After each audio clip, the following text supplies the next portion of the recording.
What's up, everyone? Welcome back to Thoughtful Investing, the channel where we break down stocks so you actually understand the business behind the ticker and make smart decisions. Today, we're diving into Gartner, the global heavyweight in IT research and consulting. This stock has tanked nearly 50% from its peak, even though it's compounded 16% annually for the past decade.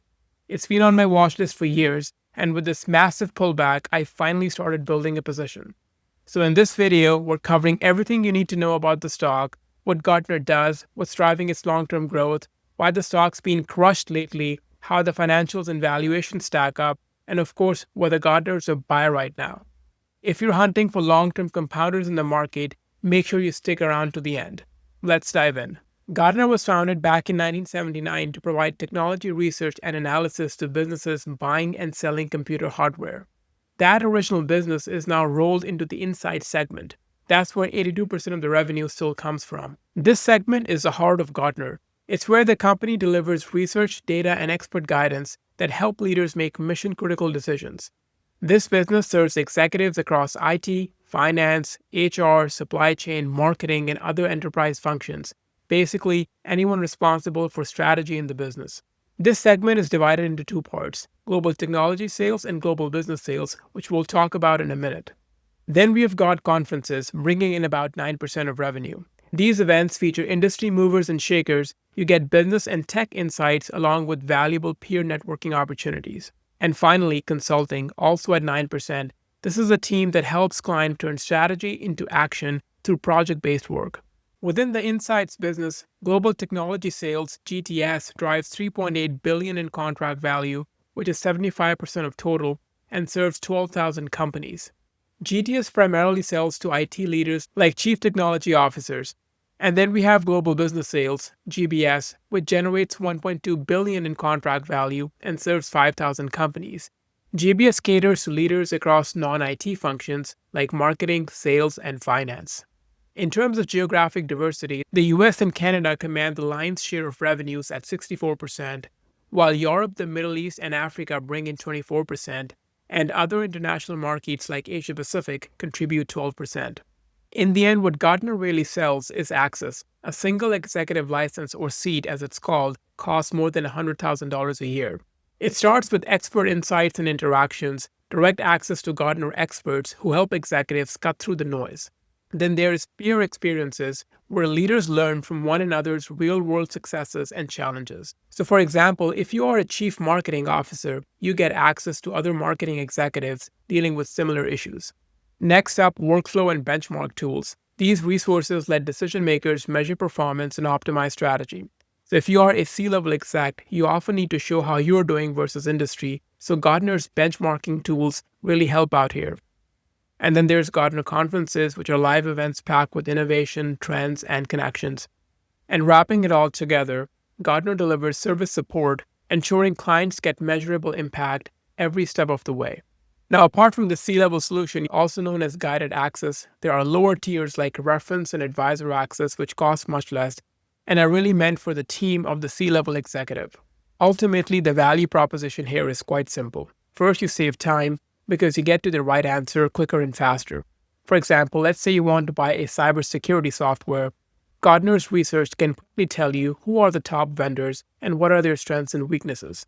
Secondly, you save money because Gartner can help you review proposals and contracts to help clients get the best pricing and terms. For example, if you're negotiating a big IT contract, you can share your pricing terms to Gartner and they can tell you if you're paying too much or not. This kind of input itself can cover the cost of a Gartner license many times over. And thirdly, you manage risk because Gartner can help you identify potential pitfalls early by sharing with you the experience of others in the industry.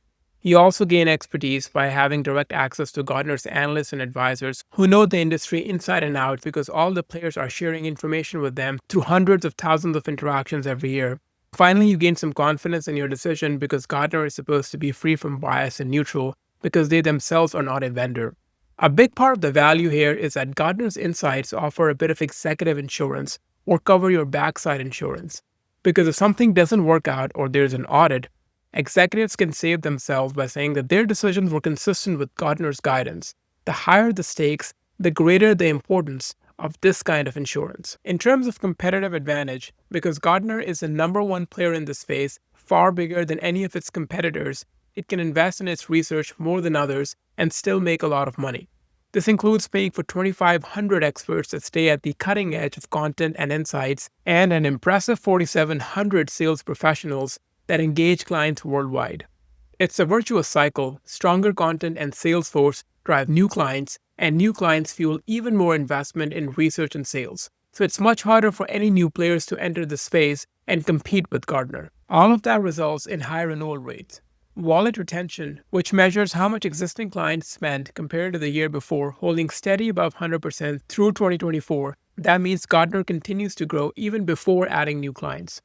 And then client retention. This tracks how many clients renew year over year, and here too performance remains impressive with a rate in the mid-80s. With an average contract length of just over 18 months, Gartner's revenue base remains stable and predictable. Even if client changes occur, the impact unfolds gradually, giving the company time to adjust and maintain performance. Now moving on to growth, Gartner has a vast market opportunity. Today, Gartner's total contract value sits at $5 billion, but the addressable market across all functions from technology and supply chain to finance, HR, marketing, and sales is worth nearly $200 billion. Even if Gartner continues to grow at a 14% annual rate for 14 years, it would still just capture only 14% of that massive opportunity, showing that there's plenty of room to expand. So you might be wondering, if everything is so wonderful about this company, why is the stock crashing?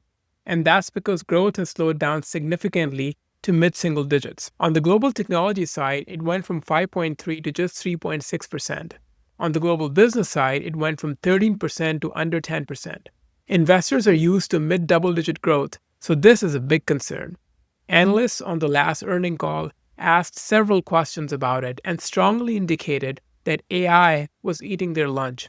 But management believes that this is because of the weak macro environment, the DOGE initiatives on the government side, and also purchase decisions in general going up the chain because costs are being more aggressively managed. The market did not like the explanation, and stock was down more than 25% after the call. Personally, I don't think AI is going to destroy the business.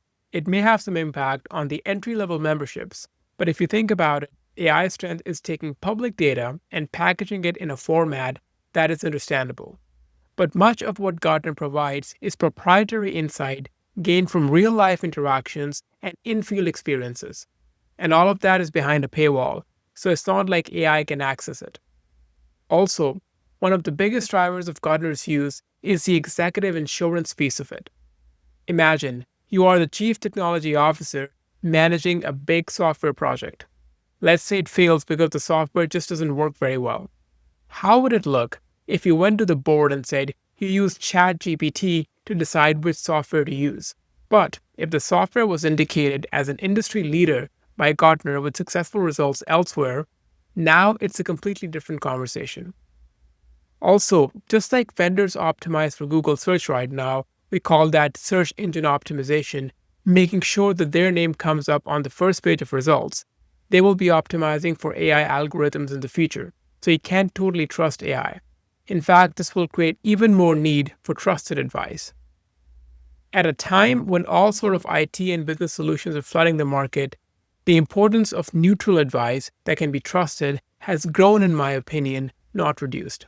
So despite all the noise around AI disruption, Gartner's management is holding firm on their midterm guidance of 10% revenue growth, with EPS and free cash flow expected to grow even faster. So when those AI fears finally fade and the market realizes that Gartner is still compounding, I think the stock would snap back. Of course, that's just my opinion, not investing advice. You should always dig into the facts and decide for yourself. But let me know in the comments, what do you think about AI's impact on Gartner? Do you think it's real or overblown? And hey, if you're enjoying the video, don't forget to like and subscribe so you don't miss the next deep dive. Now let's move on to the financials. When analyzing growth stocks, I like to focus on growth, profitability, and solvency. Historical growth shows how fast the company has expanded during different business environments. Profitability tells if it's actually making money and if the business model is indeed viable. And solvency checks if it can handle its debts and stay financially stable. So let's see how Gartner stacks up on these criteria. In terms of growth, the company has grown revenue by about 12% over the past 10 years, and that's really anchored by the seat expansion and wallet share. Even during COVID, the revenue only declined by 3%. Operating and net income and free cash flow have actually grown faster than the revenue, and that's because of the built-in operating leverage in the business. Adding an extra customer doesn't cost much more, so most of that revenue falls straight to the bottom line as profit. Also, right after COVID, the company implemented cost savings measures that led to large increases in profit. Moving on to profitability, operating net and free cash flow margins have risen to about 20%, again reflecting the economies of scale as every additional dollar in revenue is more profitable than the last. And usually 100% or more of the net income is converted to free cash flow, and that's because of the negative working capital involved with this business. This means that they collect the cash from the clients before paying for any expenses. The return on capital is also pretty good at about 22%, and they have been consistently reducing the share count at an average of about 3% over the past 3 years, as you can see with the buyback activity post-COVID. In fact, recently they announced an additional $1 billion for buybacks, which should help a lot given where the stock is trading at right now. Finally, let's talk about solvency. Net debt grew significantly in 2017 because of a big acquisition that they did, but since then it has come down significantly to less than $1 billion. And this is a business that generates more than $1 billion in free cash flow every single year, so net debt is very reasonable. Even the net debt to EBITDA ratio is less than 0.5, which is very low. The interest coverage is very high, which means that their net income can cover the interest on their debt 21 times over. The current ratio is also above 1, which means that their current liabilities can be more than covered by their current assets. Overall, you can see that this is a pretty low capex business, where capex runs at about 2% of the revenue, and they're sitting on about $2 billion of cash on their balance sheet. So I believe the bankruptcy risk here is extremely low. All right, folks, let's talk valuation. I've modeled out 3 scenarios: a base case, a bear case, and a bull case. For the base case, I'm assuming that growth recovers slowly over the next 3 years, but settles at high single digits, still lower than the management guidance. Free cash flow margins remain stable at 18%, the operating margin at 20%, and the EV to EBIT multiple settles at 20, which is much lower than the last 3 to 5 years.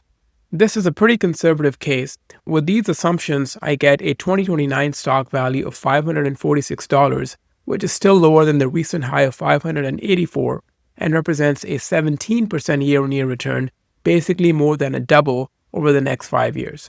Now let's pressure test with the bear case. Here the macro headwinds just don't let up. The economy stays weak and growth pretty much equals inflation, which is about 3% over the midterm. Free cash flow margins decline to 12% and operating margins go down to 15%. As wages go up with inflation, and the company is also forced to reduce pricing for its products.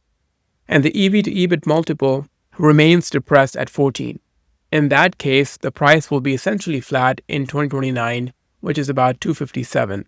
That represents a 1% IRR over the next 5 years, so the risk of loss is pretty low. And finally, the bull case, which is basically management's midterm guidance. Here, the revenue growth accelerates to double digits, free cash flow margins expand with growth due to the built-in operating leverage, and the stock re-rates close to the 5-year average of 26 times EV to EBIT.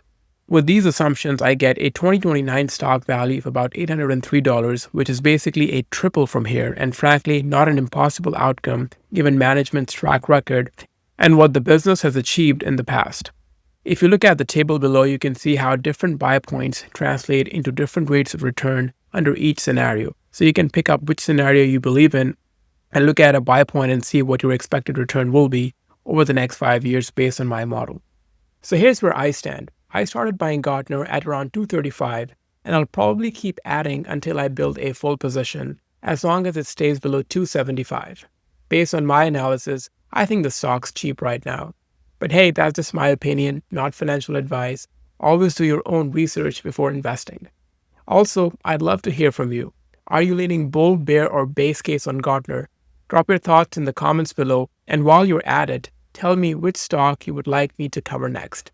Thanks for watching, happy investing, and I'll see you in the next one.